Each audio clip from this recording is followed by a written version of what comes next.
tekan saja mid saja, tekan start, maknanya pengeringan tu tak ada. Okey.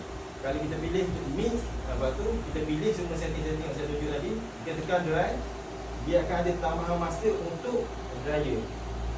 Okey, sekarang ni basuh, bilas dengan peluang sejam. Tak apa deh. Okey, nak keluar ni. Kat ni laptop. Kita tunjuk.